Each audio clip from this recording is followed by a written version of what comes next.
नमस्कार दोस्तों, आप सभी का स्वागत है आपके अपने YouTube चैनल दृढ़ता पर। तो चलिए दोस्तों, यहाँ पर आज हम लोग फिर से चालू करते हैं वो महत्वपूर्ण क्लास जो आप सभी लोगों के लिए यहाँ पर बहुत ही ज़्यादा जरूरी है। जैसा कि पता है आपके सामने यहाँ पर 70वीं बीपीएससी परीक्षा की जो लगभग इसकी नोटिफिकेशन आने वाली यूपीपीसीएस जो आपके 27 तारीख को प्रस्तावित है। ये दो महत्वपूर्ण परीक्षा है जहाँ पर आप लोग के लिए स्वर्णिम अवसर है अपने आप को जो है क्या करते हैं नौकरी पाकर अपने जीवन को सफल बनाने का। वहीं पर आर परीक्षा जो अभी दिसंबर प्रस्तावित है वो भी बहुत समय नहीं बचा है।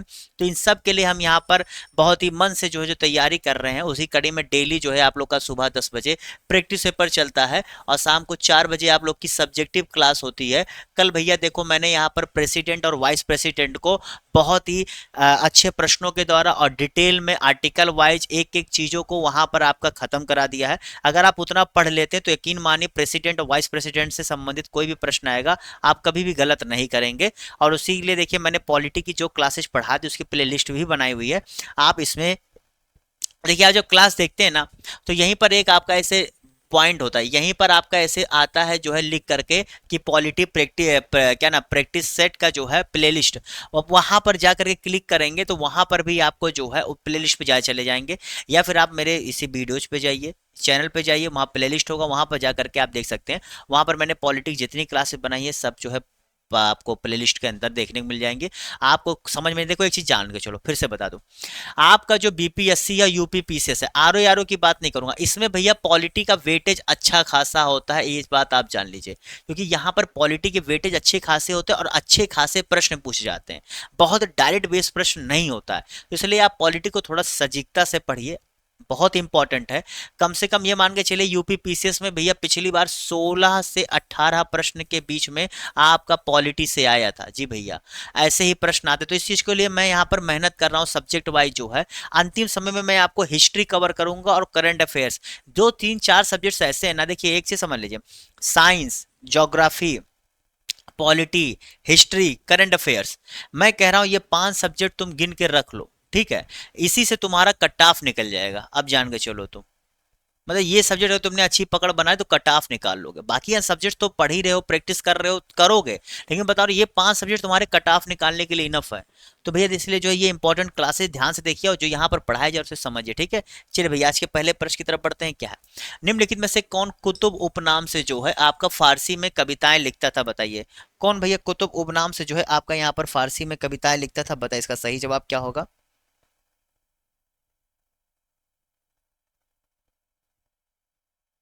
चलिए बताइए। तो जितने लोगों ने यहाँ पर इसका सही जवाब क्या दिया, चलिए भैया फटाफट हम लोग यहाँ पर करते हैं। तो कुतुब उपनाम से फारसी में कविताएं लिखता था, तो इसका नाम क्या है, देखिए आपको पता है। देखिए, अगर क्लास अच्छी लगेगी ना तो सब्सक्राइब जरूर कर देना। अब पहला प्रश्न का जवाब अगर आपको आ रहा है तो बता दो। तो यहाँ पर जितने लोगों ने क्या जवाब दिया भैया, जैनुल आबिदीन। जैनुल आबिदीन को क्या कश्मीर का अकबर नाम से भी कहते थे भैया। इसने 1420 से लेकर के 1470, जी भैया 1420 से लेकर 1470 में जो है इसने कश्मीर पर शासन किया था। और इसका संबंध भैया शाहमीरी शाहमीरी डायनेस्टी से था, ठीक भैया, कौन सी, शाहमीरी डायनेस्टी से था इसका। और इसको जो है बहुत ज्यादा उदारवाद माना जाता है। देखिए क्या होता था, आपको मैंने कई बार बताया है कि पहले के समय में जब लोग शासन करते थे तो जो शासक होता तो अपने हिसाब से चीजों करता, जैसे जैन धर्म का है तो जैन धर्म का सबको बोलबाला होता था, बौद्ध धर्म का था बौद्ध, वैष्णव का था वैष्णव, तो ऐसे इस्लाम का था इस्लाम। तो इसने बहुत सारे लोगों को कन्वर्जन किया था, हिंदू से मुस्लिम कन्वर्जन इसने किया था। लेकिन इसने कई तरह की छूट भी दी थी, धार्मिक आधार पर मतलब क्या नाम है, बहुत ही सेकुलर अप्रोच भी इसने अपनाया था। इसीलिए इसे जो है कश्मीर का अकबर नाम से भी जानते हैं, ठीक है, समझ गए। देखो भैया, इतिहास को जब पूरा जानोगे ना तब समझ में आएगा कि किसी को तुम कितना गलत समझ रहे हो, कितना अच्छा समझ रहे हो। आप उस समय की परिस्थिति को उस समय से जोड़ो ना। आप उस समय की परिस्थिति को अगर आज से जोड़ रहे हो तो तुम्हारा आकलन करने का तरीका ही गलत है।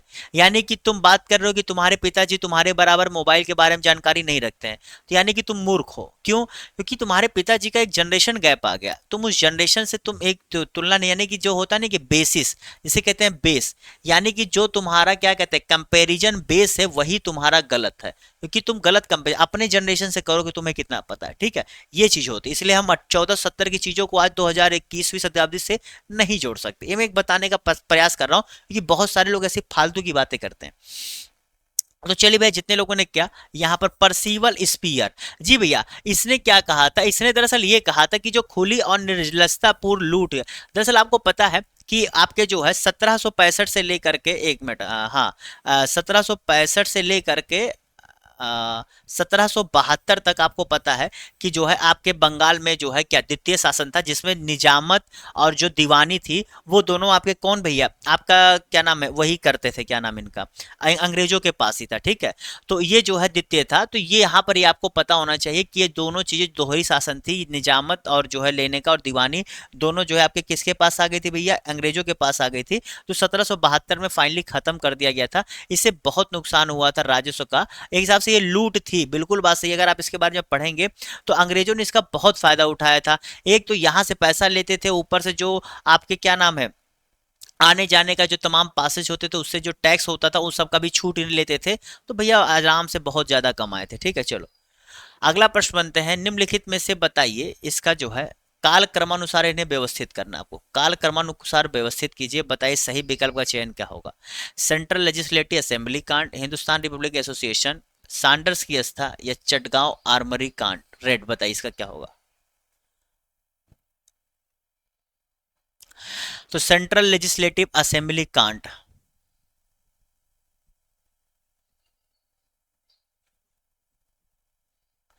दरअसल आप देखेंगे ना, आप जब इतिहास को पढ़ेंगे तो आपको इतिहास में ये देखने को मिलता है कि हमारे यहाँ पर मिलिटेंट जो हमारे यहाँ पर मतलब एक्सट्रीमिज्म जो आया था, ये दो पार्ट में आया था।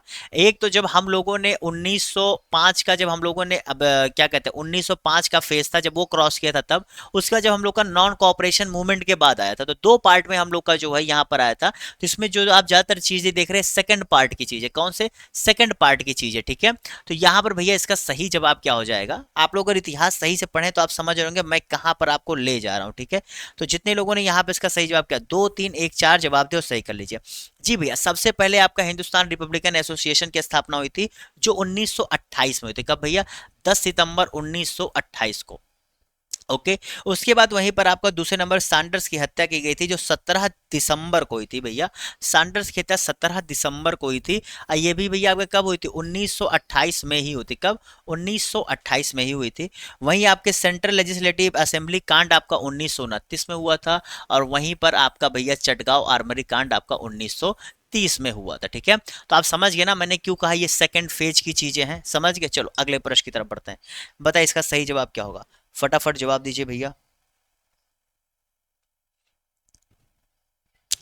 तो सूरत विभाजन के बाद उदारवादी विचारों को जनता तक पहुंचाने के लिए निम्नलिखित में से कौन सी पत्र पत्रिका का जो है संचालन शुरू किया गया। चलिए बताइए, बहुत ही अच्छा प्रश्न है। सूरत विभाजन के बाद मतलब आपको पता है सूरत स्प्लिट हुआ था। सूरत स्प्लिट क्या था, सूरत स्प्लिट ये था बेसिकली जो है कांग्रेस में दो धड़ा बन गया था, एक उदारवाद, एक जो है क्या नाम है एक्सट्रीमिस्ट, और एक क्या था मॉडरेट। हिंदी में थोड़ा सा मैं कभी कभी वो हो जाता हूँ तो माफ करिएगा। तो इन दोनों में जो है विचारिक मतभेद आ गया था, तो इसकी वजह से दोनों के अलग हो गए थे, ठीक है। तो 1906 में आपका जो है सूरत स्प्लिट जो है सूरत में जब उसकी अध्यक्षता हो रही थी तो वहां पर देखने को मिला था, ठीक है। 1905, 1906, 1907, ठीक है। 1907 में ये चीज आपको देखने को मिली थी, सूरत में अध्यक्षता हुई थी, ठीक है। क्लियर। तो यहां पर भैया इसके लिए जो है बॉम्बे क्रॉनिकल्स, बॉम्बे क्रॉनिकल्स जो है शुरू किया गया था। बॉम्बे क्रॉनिकल्स जब शुरू किया गया था तो इसके लिए क्या किया गया था भैया, सूरत विभाजन के बाद जो उदारवादी विचार थे, क्योंकि इसके जो है फिरोज शाह मेहता जी थे, जिन्हें क्या कहा जाता है भैया, lion of Bombay, lion of Bombay कहा जाता है फिरोज शाह जी मेहता को। तो इन्होंने जो है इसकी शुरुआत की थी, और इसका जो है छपाई क्या अंग्रेजी में होता था, और ये साप्ताहिक था, अंग्रेजी में होता था, साप्ताहिक था। और ये कब भैया शुरुआत हुआ था, तो 1913 में जो है इसे प्रकाशित करने का काम जो है किया जाता था, ठीक है। समझ गए, ये बहुत ही पढ़े लिखे व्यक्ति थे, ठीक है। ये कहा, ये जो है 4 बार जो है आपके क्या नाम है, जो म्युनिसिपल कॉरपोरेशन था बॉम्बे का, उसके कमिश्नर बने थे 4 बार, ठीक है। ये आपको पता होना चाहिए। ओके, और उसके बाद ये पेशे से ये लॉयर थे, क्या थे भैया, लॉयर थे, ठीक है। और ये जो है बॉम्बे क्रॉनिकल्स, ठीक है, इसको जो है प्रकाशित करते थे, अंग्रेजी में आती थी, अब मुंबई से प्रकाशित होती थी, 1913 में शुरू किया गया था। ये 3 4 इंपॉर्टेंट पॉइंट्स जहां से मेनली प्रश्न बनता है। दिल्ली पर दोबारा कब्जा करने में महत्वपूर्ण भूमिका निभाने वाले किसे भैया भारत का रक्षक कहा गया था। आपको पता है जब 1857 की क्रांति हुई थी 1857 की क्रांति के बाद क्या हुआ था आपको पता है कि 10 मई को जो 1857 की क्रांति भड़की थी वो 1857 के आखिरी तक जो है जाकर के फाइनली जो है कब्जा हुआ था और 1858 तक भी आप देखते हैं कि जो है झांसी की रानी की युद्ध चली थी। तो इन सब चीज़ों में जो है कई सारे लोगों ने अपनी महत्वपूर्ण भूमिका निभाई थी और वो क्रांति एक हिसाब से जान के चलो कि पहली स्वतंत्रता क्रांति कही जाती है। ठीक है, तो इसका जितने लोगों ने सही जवाब क्या दिया है, जितने लोगों ने यहाँ पर इस प्रश्न का सही जवाब क्या दिया भैया, सर जॉन लॉरेंस। जी भैया, सर जॉन लॉरेंस को यहाँ पर जो है भारत का रक्षक की उपाधि दी गई थी। ठीक है, जब ये हो रहा था तो ये 1857 का जब विद्रोह हुआ था तो इस समय ये पंजाब का गवर्नर था। कहाँ का भैया, पंजाब का ये गवर्नर था। ठीक है, ऐसा नहीं था कि वायसराय था, पंजाब का गवर्नर था उस समय। लेकिन इसने जो है इतने अच्छे से उस समय चीज़ों को टैकल किया था दिल्ली कब्जा करने के लिए, क्योंकि पंजाब से दिल्ली दूर है नहीं, तो इसने बहुत अच्छे से चीज़ों को टैकल किया था, इसीलिए इसे जो है भारत का रक्षक का माना जाता है। ठीक है, चलो अगले प्रश्न की तरफ बढ़ते हैं। Fraser commission. जी भैया, फ्रेजर कमीशन बताओ जिसका गठन लॉर्ड कर्जन के समय पे। चलो भैया, लॉर्ड कर्जन वैसे देखा जाए इनकी पॉलिसी जो है बहुत ही ज्यादा घातक रही थी। इनके 7 साल के कार्यकाल में, इनके जो है 7 साल के इनके कार्यकाल में इतनी घातक तरीकों से इन्होंने जो है अपने पॉलिसीज की कि पूरे इंडिया वाले परेशान हो गए थे। यानी कि उदारवाद लोग जो थे वो भी इनकी पॉलिसी से बहुत ज़्यादा निराश हुए थे। उनको लगता था कि ये हैं तो मतलब कि ब्रिटिश हमारे साथ होंगे, लेकिन उन्होंने इतना हटके और इतना गलत तरीके से किया। इन्होंने 5 एक्ट ऐसे लाए थे अपने समय पर जो पूरी तरीके से आपको एकदम दबा दे रहे थे। मतलब कुछ समय 1905 का आपको पता जब हो रहा था तो उस समय भी आपके लॉर्ड कर्जन ही थे। ठीक है, तो चलो भैया, जितने लोगों ने यहाँ पे इसका सही जवाब क्या दिया है, पुलिस विभाग में सुधार से, जितने लोगों ने क्या पुलिस विभाग में सुधार से जवाब दिया है वो सही कर ले। ठीक है, ए जितने लोगों ने जवाब दिया है वो सही कर ले। ठीक है, आपको पता है कि इंडियन पुलिस कमीशन भी कहा जाता है, इसी फ्रेजर कमीशन को इंडियन पुलिस कमीशन भी कहा जाता है। इसके 2 सदस्य और मतलब इसमें जो है 2 सदस्य थे, एक आपका सर एंड्रू फ्रीजन थे और दूसरे लॉर्ड कर्जन थे। ठीक है, तो इसके एक एंड्रू फ्रीजन थे जो इसके प्रेसिडेंट थे और लॉर्ड कर्जन, तो ये दोनों लोग ही क्या थे, इसके सदस्य थे। तो ये आपको पता होना चाहिए। ठीक है, चलो अगले प्रश्न की तरफ बढ़ते हैं। क्लियर। अगला प्रश्न यहाँ पर कि निम्नलिखित में से किस एक वर्ष वास्को डिगामा भारत की दोबारा यात्रा पाया था। जी भैया, आपको ये बताया जाता है कि 1498 में कालीकट के तट पर जो है एक क्या नाम है अब्दुल हमीद के साथ आपका वास्को डिगामा भारत आया था, जहां पर अरकट के राजा क्या नाम है जमोरीन ने जो है उनका स्वागत किया था। लेकिन आगे ये दोबारा फिर आया था, ये 3 महीना रहने के बाद, भारत में 3 महीना रहने के बाद ये वापस गया था। उसके बाद इससे इतना लाभ हुआ था कि दोबारा आया था, और उस बीच में फिर इसके अलावा पुर्तगाल से काफी लोग आने लगे और अपना जो है यहाँ पर अपना बसेरा बनाने की कोशिश करने लगे। लेकिन ये दोबारा आया तो इसने क्या हुआ, उस समय जब पुर्तगाली है तो वो यहाँ पर क्या फैक्ट्री स्थापित करना चाहते थे लेकिन नहीं हो पा रहा था। तो फाइनली ये जब दोबारा आया था तो उसने फैक्ट्री स्थापित करने में महत्वपूर्ण भूमिका निभाई थी और 1502 में आया था। इसी के आने के बाद भैया आपका पहली फैक्ट्री जो है अपना क्या नाम है 1500 तो पुनः भारत आया था और कोचीन में अपनी पहली फैक्ट्री जो है पुर्तगालियों को स्थापित करने का मौका मिला था। ये जब तक आया था तो कोचीन, कन्नौर और एक आपका और था, 3 जगह था जो बहुत ही बेसिकली वही आपका केरल के तट के आसपास 3 जगह थी जहां पर वो पुर्तगालियों का मेन अड्डा बन गया था। ठीक है, उनके सारे कार्यक्रमों का। मई 2023 में भारतीय वायुसेना द्वारा किस विमान के दुर्घटना के परिप्रेक्ष्य में ध्यान रखते उसकी उड़ान पर अस्थायी रोक लगा दी गई है। दरअसल जब भी इस उड़ान को उड़ाया जा रहा था ये बहुत पुराना हो गया था, लेकिन क्या हो रहा जब भी इसका उपयोग कर रहे थे तो कुछ ना कुछ क्या नाम है जो आपके पायलट थे उनका दुर्घटनाग्रस्त, क्योंकि इंजन सही से नहीं है, बहुत पुराने हो गए थे। दरअसल उसे भैया हम लोगों ने रसिया जब यूएसएसआर था तभी हम लोगों ने जो है उससे लिया था और उसे पूरी टेक्नोलॉजी ट्रांसफर तक की थी कि आप पूरी टेक्नोलॉजी ट्रांसफर मतलब कैसे बना है क्या है, तो ये सब चीज़ें भी होती हैं। तो उसने जो है भारत को दिया था, तो इसकी जो है हम लोगों ने उस देश से जो है क्या किया था, खरीदा था, सोवियत यूनियन तब कहते थे। तो मई 2023 में इसका नाम क्या है, मिग 21। आपको मैंने इतना हिंट दे दिया था, अगर आप समझ जाते तो अच्छी बात है। ठीक है, तो इसको जो है फाइनली क्या कर दिया गया है, कुछ दिन के लिए अस्थायी पर रोक लगा दी कि इसे उड़ाया नहीं जाएगा, भी चीजें देखी जाएंगी। ठीक है, और ये एक बार ये जो है 1965 में जो है भारत में वायुसेना में शामिल हुआ था। ठीक है, 1965 में, मतलब इसे हटाया नहीं गया है, क्योंकि सही बता दूं, आप लोग जवाब दीजिए, सही बता दूं तो हटाने लायक हो गया, लेकिन दिक्कत क्या है कि देखो something is better than nothing ना। अगर हम इस विमान को हटा देंगे तो कल को भैया देखो भारत इस समय बहुत ही नाजुक दौर से, क्योंकि अमेरिका क्या कहते हैं पाकिस्तान और पाकिस्तान और चीन, दोनों भैया दो तरफ से हमारे लिए खड़े रहते हैं। तो भारत इसीलिए बहुत फूक फूक के कदम रखता है कि ऐसा तो है नहीं कि चलो हटा दो देख लेंगे, हटा दिए तो फिर उसे यूज करना मुश्किल हो जाएगा ना। उसका एक प्रोसेस होता है, उसे डीमेंटल करने किया जाने लगता है। फिर वो तुम उसे रखोगे तो ऐसा है नहीं, उसे धीरे धीरे उसके पार्ट पुर्जे अलग करने लगोगे, पूरी एक प्रोसेस चालू हो जाती है। इसलिए यूज में रखें लेकिन अस्थायी पर रोक लगा दें कि जरूरत पड़ेगी करेंगे वरना रहने दो, पड़े रहने दो। उसको मेंटेनेंस करा के चला देखते रहेंगे कि जरूरत पड़ने पर काम करें, ये जान के चलो। तो आईएमडी द्वारा जारी विश्व प्रतिस्पर्धात्मक 2023 में भारत का स्थान कौन सा रहा? देखिए भैया, मैं रैंकिंग वैसे लिए करंट अफेयर्स प्रश्न में सब बहुत कराता हूं मैं। जितने क्या 36वां जवाब दिया है। देखो भैया, आईएमडी द्वारा ये जारी किया जाता है, ठीक है, आईएमडी द्वारा ये जारी किया जाता है, तो इसलिए पहले ये जान लेना, ये बहुत ही इंपॉर्टेंट पॉइंट है, किसके द्वारा जारी किया जाता है, ठीक है। और इसमें जो है जो आपका 2023 में भारत का 40वां, अरे 2023 में 40वां, माफ करेगा मैंने शायद 36वां बता दिया, ओह सॉरी, 40वां रैंक था। कितना भैया? 2023 में भारत का जो है 40वां रैंक था, ठीक है। और टॉप 3 में अगर देखा जाए तो डेनमार्क, आयरलैंड और स्विट्जरलैंड, कौन सा भैया? डेनमार्क, आयरलैंड और स्विट्जरलैंड, ठीक है। और स्विट्जरलैंड, ये आपके जो है तीन आपके क्या थे भैया, टॉप 3 आपके कंट्रीज थे, ठीक है, जो इसमें प्रतिस्पर्धात्मक वाले में रहे। चलिए भैया अगले प्रश्न की तरफ बढ़ते हैं, बताइए इसका सही जवाब क्या होगा। चलिए भैया इसका जवाब दीजिए। जून 2023 में भारत की प्रथम पुलिस ड्रोन यूनिट किस शहर में लॉन्च की? चलिए भैया बहुत अच्छा प्रश्न है, ये शायद प्रश्न मैंने कराया भी हुआ है, पहले कराया हुआ है, मतलब ये रिवीजन हो रहा है। लेकिन अब बात तो ये ना कि ये मेरी 83वीं क्लास है, आप लोग में से कितने लोग 83 क्लास तो मेरी देखे हो नहीं, ठीक है, तो कहाँ से पता लगेगा। तो चलो बताओ भैया इसका सही जवाब क्या होगा। तो जितने लोगों ने यहाँ पर इसका सही जवाब क्या दिया भैया, आपके चेन्नई तमिलनाडु में, जी भैया चेन्नई में जो है आपके 36 3 पॉइंट, एक मिनट, शायद 36 करोड़ के 3 पॉइंट, हाँ 3.6 करोड़ के जो है इस पर किया जाएगा, जो ग्रेटर चेन्नई पुलिस है। चेन्नई में भी जो आपका तमिलनाडु में जो आपका ग्रेटर चेन्नई पुलिस है, मतलब ये वहाँ के शहर के लिए, ठीक है, ग्रेटर चेन्नई पुलिस है, उसमें जो है एक यूनिट ये बनाई गई है, ठीक है। चलो अगले प्रश्न की तरफ बढ़ते हैं। जून 2023 में अरब सागर में आए भीषण चक्रवाती तूफान के कारण गुजरात एवं महाराष्ट्र के तटीय क्षेत्रों में भारी तबाही मची, बताइए इसका सही जवाब क्या होगा, उसका नाम क्या था?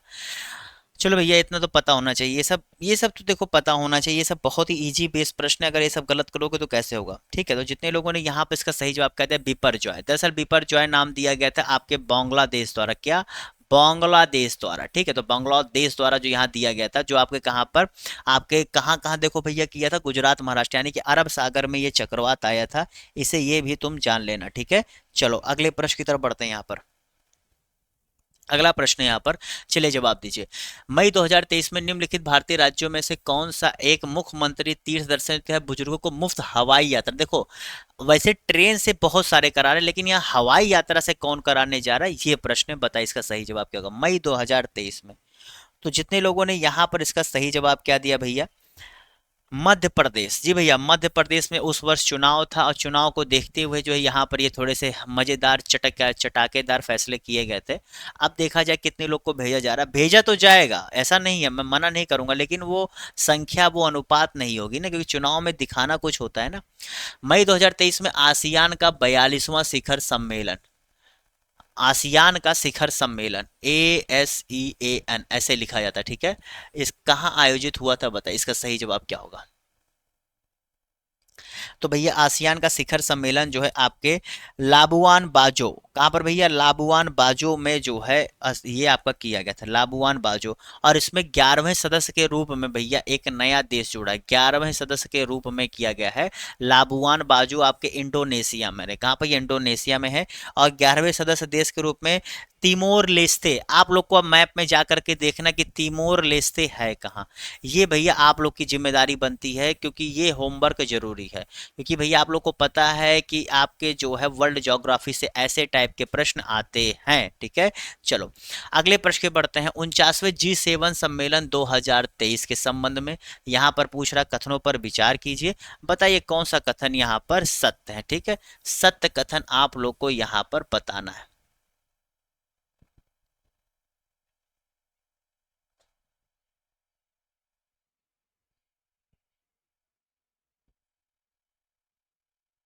तो चलिए भैया जितने लोगों ने यहाँ पर इसका सही जवाब क्या दिया है, सभी जी भैया, सारे के सत्य, सारे कथन यहाँ पर सत्य हैं। आपको ऐसे देखा जाए, इसमें 7 कंट्रीज की बात की जाए तो आपका कनाडा है, ठीक है, जर्मनी है, इटली है, फ्रांस है, ठीक है, जर्मनी, इटली, फ्रांस और कनाडा। उसके बाद आपका अमेरिका भी है, ठीक है, लेकिन यूके भी है। ईयू यहाँ पर आप जो देखते हो यूरोपियन यूनियन, ठीक है, यूरोपियन यूनियन जो देखते हो ये आपका एक आपको 7+1 8 लिखा है, लेकिन नहीं भैया, यूनियन मिला करके ये टोटल 7 का मतलब यहाँ पर है। Canada, France, Germany, Italy, Japan, UK, USA, ठीक है, और यूई भी यहाँ पर आता है, ठीक है, समझ गए। चलो अगले प्रश्न की तरफ बढ़ते हैं। G20 के सर्व नेताओं के नव गठित समूह L20, जी भैया, इसकी बैठक का आयोजन किस शहर में किया गया? आपको पता है G20 जब बैठक हो रही थी तो वैसे उस समय आपके L20, B20 ऐसे तमाम तरह की बैठकें भी देख रहे, जो बिजनेस के संबंध में, लेबर के संबंध में, ऐसी तरह की जो है विभिन्न बैठकें इसके अंतर्गत होती है, क्योंकि G20 की बैठक में हर विभाग जो होता है, हर मंत्रालय की विभाग की बैठक उनके देशों के नेताओं के बीच में होती है, ठीक है। तो यहाँ पर जितने लोगों ने इसका सही जवाब क्या दिया है, देखो ये बैठक तो जो पटना में हुई थी, ठीक है, ये बैठक पटना में, लेकिन इससे एक चीज जान के चलो, इससे पहले एक बैठक अमृतसर में भी हुई थी। इसी L20 को लेकर के पहली एक बैठक जो है अमृतसर में हो गई थी, ठीक है, वो आपके 19 से 21 फरवरी, क्या नाम, 19 से 21 मार्च 2023 में हुई थी। वहीं पर ये वाला जो देख रहे हो 21 से 23 जून के बीच में हुआ था। देखो यहाँ पर जून इसीलिए लिखा हुआ, 21 से 23 जून में हुआ था। और वहीं अगर 19 से 21 आपके मार्च के बीच में आपका कहां पर हुआ था भैया, इसी L20 की बैठक अमृतसर में हुई थी। तो यहाँ पर ध्यान देना कि जून और मार्च में से कौन सा पूछ रहा है, ठीक है, ये आपको पता होना चाहिए, वरना तुम लोग गलती कर दोगे। अब देखो ये छोटी छोटी चीजें हैं, इसीलिए मैं आपको समझा देता हूँ। भारत की राष्ट्रपति द्रौपदी द्रौपदी मुर्मू को, ठीक है, किस देश के सर्वोच्च सम्मान grand order of the chain of the yellow star, ठीक है, मतलब एक उस वहां कैसे हमारे यहाँ भारत रत्न है, तो उस टाइप का जो है सर्वोच्च सम्मान है, ये किस देश का है बताइए? सूरीनाम, ग्वाटेमाला, पनामा, पेरू, बताइए किसका है? तो जितने लोगों ने क्या सूरीनाम जवाब दिया, क्या सूरीनाम जितने लोगों ने जवाब दिया वो सही कर लिया। मैप में जाकर के आप लोग का काम है इस देश को देखना। देखिए भैया, मैप का होमवर्क अगर आप लोग कर लोगे ना, यकीन मानो बहुत, क्योंकि एक साथ बैठ के करना बोर हो जाओगे, दिमाग फटने लगेगा। लेकिन अगर आप एक दो चीजों को ऐसे में बता रहा हूं ना, इसे जाकर के देख लोगे 5 5 10 10 मिनट, तुम्हारी वो चीजें दिमाग में तुम्हारे छप जाएंगी, यकीन मानो छप जाएंगे। कभी ट्राई करके देखना। जून 2024 में, सॉरी 23 में, 24 कहाँ गया, किस पूर्व भारतीय महिला क्रिकेटर को यहाँ पर एमसीसी की विश्व क्रिकेट में शामिल किया गया? देखिए इसमें कई लोग को शामिल किया जाता रहता है, लेकिन यहाँ पर प्रश्न को बहुत छान दिया जा रहा है, फिल्टर किया जा रहा है, किस पूर्व भारतीय महिला क्रिकेटर को, ठीक है, कई लोग को शामिल किया। अभी किसे शामिल किया गया तो अलग हो जाएगा, यहाँ पूर्व भारतीय यानी को संन्यास ले चुकी हैं। अब देखो वहां पर तुम्हारे लिए चीजें थोड़ी सी बता रहा है, तो यहाँ पर देखो आप जान सकते हैं, तो इनमें से जो एकदम लाजवाब खिलाड़ी भैया झूलन गोस्वामी, ठीक है, झूलन गोस्वामी जी को यहाँ पर क्या कहते हैं, फास्ट बॉलर थी और काफी हाइट अच्छी थी, और सबसे ज्यादा शायद विकेट उन्होंने अभी तक लिया। जून 2023 में भारत के पहले स्वदेशी परमाणु रिएक्टर, जी यानी कि इंडिजियसली, इंडिया के द्वारा जो अपना खुद बनाया गया, किस राज्य में प्रारंभ किया गया, ठीक है, बताइए। देखिए ये जो आपका चालू हुआ है, इसकी क्षमता 700 मेगावाट है, ठीक है, 700 मेगावाट है, और आपके गुजरात में जो है, जी भैया, गुजरात में इसे जो है चालू किया गया है, गुजरात में जो है इसे चालू किया गया है, जो सूरत में, गुजरात के सूरत में काकरा पार, काकर पारा ऐसे कुछ है यार, मैं इसीलिए नाम लिख कर लाया हूँ, काकरा पार, हाँ काकरा पार है, इसीलिए मैं नाम लिख कर लाया था, क्योंकि इसको मैं मैं चाहता था ये नाम जानो। तो काकरापार परमाणु ऊर्जा संयंत्र के नाम से जो गुजरात में 700 मेगावाट के, जो सूरत जिले में स्थित है, ठीक है, क्लियर। चलो अगले प्रश्न की तरफ बढ़ते हैं। यार देखो क्लास अच्छी लग रही तो इसी बात पे आपसे सब्सक्राइब कर दो ना, फटाफट सब्सक्राइब कर दिया करो। इतनी मेहनत कर रहा हूँ, चीजें प्लान करके लाता हूँ, एक एक चीज यहाँ पर बताता हूँ, कोई भी चीज छोड़ता नहीं हूँ, क्या आपको करने की जरूरत है वो हिंट देता रहता हूँ। तो ये सब चीज जब मैं मिल रही है तो और क्या चाहिए यार, 1 रुपया तो लेता हूँ ना, बस क्या कहता हूँ कि लाइक कर दिया करो, जिसमें आपका मुश्किल से 1 सेकंड से 1 सेकंड का भी कुछ भाग लगता है। दूसरी चीज है आपसे कहता हूँ शेयर कर दिया करो, हाँ इसमें आपका मुश्किल से 2 3 सेकंड लग जाता होगा, मतलब 10 सेकंड में आप लाइक कर सकते हो, शेयर कर सकते हो, कमेंट मान लो ना करो, लेकिन सब्सक्राइब तो कर ही सकते हो। तो 10 सेकंड के इस पूरी चीज के लिए आप नहीं करते, क्यों? क्योंकि भैया आपका मन नहीं होता। लेकिन मैं आपके लिए पूरी मेहनत से, पूरी ईमानदारी से एक एक प्रश्न को बना करके, एक एक प्रश्न के बारे में डिटेल जानकारी लाता हूँ।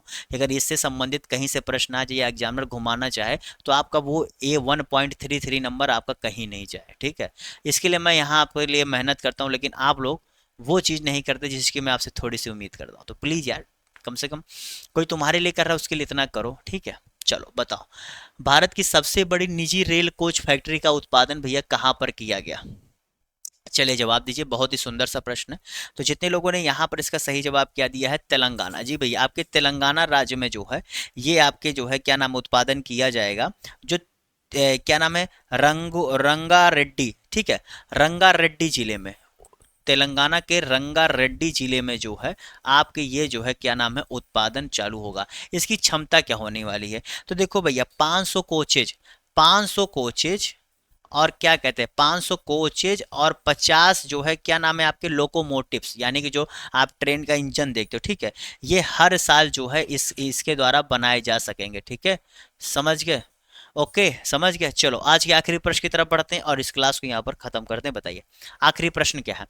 मई 2023 में छठा हिंद महासागर सम्मेलन, जिसे क्या कहते हैं, आईओसी, इंडियन ओशियन कॉन्फ्रेंस, बताइए कहाँ पर आयोजित किया गया था, जो मई 2023 में हुआ था, ठीक है, बताइए। देखो भैया, इसका था कि शांति समृद्धि और एक लचीले भविष्य हेतु साझेदारी, शांति समृद्धि एवं एक लचीले भविष्य हेतु, शांति समृद्धि एवं एक लचीले भविष्य हेतु, एवं एक लचीले भविष्य हेतु साझेदारी, भविष्य हेतु साझेदारी, ठीक है, इतने में आप लोग समझ लेना। ये आपके भैया ढाका बांग्लादेश में हुई थी। दरअसल देखा जाए तो इसका 7वां भी आपके फरवरी 2024 में हो चुका है, इसके 7वां भैया बैठक आपके फरवरी 2024 में आयोजित हो चुका है। और जो भैया कहाँ पर हुआ था, आपके ऑस्ट्रेलिया के पर्थ में।